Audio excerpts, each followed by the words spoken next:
تو ہم نے ان سے بدلہ لے کر ہی چھوڑا کہ ان کو سمندر میں ڈبو دیا، اس لیے کہ وہ ہماری آیتوں کو جھٹلاتے اور ان سے بے پرواہی کرتے تھے۔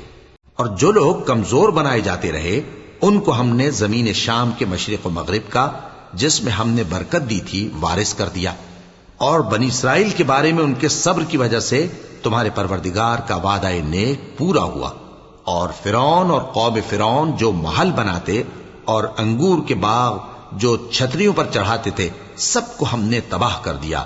اور ہم نے بنی اسرائیل کو سمندر کے پار اتارا تو وہ ایسے لوگوں کے پاس جا پہنچے جو اپنے بتوں کی عبادت کے لیے بیٹھے رہتے تھے۔ بنی اسرائیل کہنے لگے کہ موسیٰ، جیسے ان لوگوں کے معبود ہیں، ہمارے لیے بھی ایک معبود بنا دو۔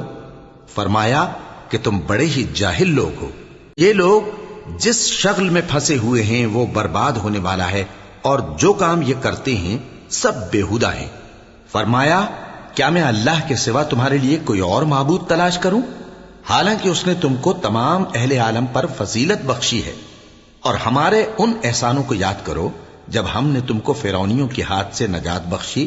وہ لوگ تم کو بڑا دکھ دیتے تھے، تمہارے بیٹوں کو تو قتل کر ڈالتے تھے اور بیٹیوں کو زندہ رہنے دیتے تھے، اور اس میں تمہارے پروردگار کی طرف سے بڑی آزمائش تھی۔ اور ہم نے موسیٰ سے 30 رات کی میعاد مقرر کی اور 10 راتیں اور ملا کر اسے پورا چلہ کر دیا، تو اس کے پروردگار کی 40 رات کی میعاد پوری ہو گئی۔ اور موسیٰ نے اپنے بھائی ہارون سے کہا کہ میرے کوہ طور پر جانے کے بعد تم میری قوم میں میرے جانشین ہو، اور ان کی اصلاح کرتے رہنا اور شریروں کے رستے پر نہ چلنا۔ اور جب موسیٰ ہمارے مقرر کیے ہوئے وقت پر کوہ طور پر پہنچے اور ان کے پروردگار نے ان سے کلام کیا تو کہنے لگے کہ اے پروردگار، مجھے اپنا جلوہ دکھا کہ میں تیرا دیدار کروں۔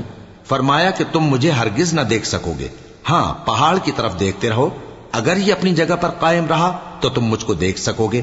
پھر جب ان کے پروردگار نے پہاڑ پر تجلی کی تو اس کو ریزہ ریزہ کر دیا اور موسیٰ بے ہوش ہو کر گر پڑے۔ پھر جب ہوش میں آئے تو کہنے لگے کہ تیری ذات پاک ہے اور میں تیرے حضور میں توبہ کرتا ہوں، اور جو ایمان لانے والے ہیں ان میں سب سے اول ہوں۔ فرمایا اے موسیٰ، میں نے تم کو اپنے پیغام اور اپنے کلام سے نواز کر لوگوں سے ممتاز کیا ہے، تو جو میں نے تم کو عطا کیا ہے اسے تھامے رکھو اور میرا شکر بجا لاؤ۔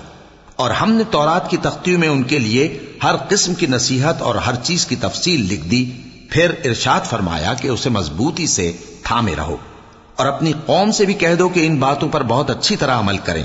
میں انقریب تم کو نافرمان لوگوں کا گھر دکھاؤں گا، جو لوگ زمین میں ناحق تکبر کرتی ہیں ان کو اپنی آیتوں سے پھیر دوں گا۔ اگر یہ سب نشانیاں بھی دیکھ لیں تب بھی ان پر ایمان نہ لائیں، اور اگر بھلائی کا رستہ دیکھیں تو اسے اپنا رستہ نہ بنائیں، اور اگر برائی کی راہ دیکھیں تو اسے رستہ بنا لیں۔ یہ اس لیے کہ انہوں نے ہماری آیات کو جھٹلایا اور ان سے غفلت کرتے رہے۔ اور جن لوگوں نے ہماری آیتوں اور آخرت کی پیشی کو جھٹلایا ان کے اعمال ضائع ہو جائیں گے۔